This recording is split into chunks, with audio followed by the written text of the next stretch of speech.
এ আপনি কে? হ্যাঁ, আমার ঘরে কি করছেন?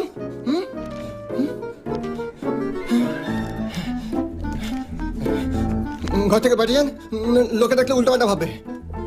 লোকে তো তখন উল্টো পাল্টা ভাবতে পারে যখন তুমি এই ছাদ থেকে উল্টো দিকে ছাদে হাত নাড়ো, সিগন্যাল দাও, দাঁত বার করে হাসো। কি তাই তো? আমি আমি কোন মেয়েকে সিগন্যাল দিই না দিই তাতে আপনার কি? আমার অনেক কিছু।